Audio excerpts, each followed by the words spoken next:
లేపాక్షి ముగింపు వేడుకలు అట్టహాసంగా జరుగుతున్నాయి. సినీ రాజకీయ ప్రముఖులతో పాటు 3 రాష్ట్రాల నుంచి జనంతో వేదిక ప్రాంగణం కిటకిటలాడింది. ఆటపాటలతో పాటు నృత్య ప్రదర్శనలు ఆకట్టుకున్నాయి. ఈ వేడుకల్లో బాలయ్య కృష్ణదేవరాయల గెటప్లో హైలైట్గా నిలిచారు.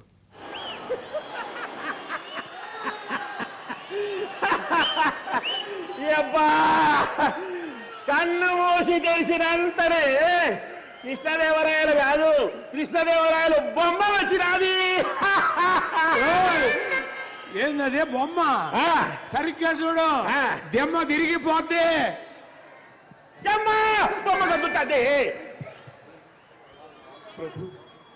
అమ్మాయిలు అమ్మాయిలు మీకు నేను నేర్పించే స్వాగతం అంటూ పాట, అది ఈ రాయలసీమ రతనాలసీమగా మార్చినటువంటి మహానుభావుని గురించి ఆడండి, పాడండి అమ్మా, పాడండి.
యాంది చెరుకు గడ చుట్టూ గండు సీమ తిరిగినట్టు తిరుగుతున్నావు.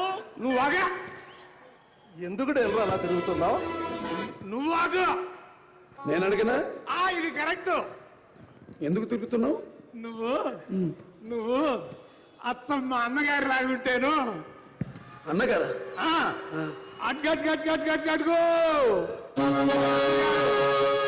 అరే, ఆయన నిజంగా నాలాగానే ఉన్నారే. ఆయన నీలాగా లేడు స్వామి, నువ్వు ఆయనలాగా ఉన్నావు. తేడా ఏముంది? ముందు ఆయన పుట్టాడు, వెనక మాల నువ్వు పుట్టావు. అదనమాట. ఆయన ఎవరు అనుకుంటున్నావు? మా పేద ప్రజానీకానందరికీ దేవుడు నందమూరి తారక రామారావు గారు. తెలుగు జాతి స్ఫూర్తిని పెంచడానికి, తెలుగు భాషా సంస్కృతి సాంప్రదాయాలను ప్రపంచ వ్యాప్తం చేయడానికి అవతరించిన తెలుగు తేజం, తెలుగు సింహం, విశ్వవిఖ్యాత నట సార్వభౌమ అంటే ఈయన ఆయన ఎన్టీఆర్, నందమూరి తారక రామారావు గారే. ఎన్టీఆర్ ముచ్చటైన 3 అక్షరాలకు సమగ్ర స్వరూపాన్ని మేము తెలియజేస్తాం. ఎన్ నటనాలయం, నటరాజ నటసింహుడు. టి తారామండలంలోని తారక ధృవతారకుడు. ఆర్ రాజర్షి రారాజు, రాజకీయ దురంధర యుగంధరుడు, రమణీయ రమ్య కమనీయ సౌమ్య గుణధాముడు. అందుకే దేవరాయ ఆయన తెలుగు వారి గుండెల్లో నిండుగా మెండుగా కొలువై ఉన్నాడయ్యా మహానుభావుడు, ఆదర్శమూర్తి.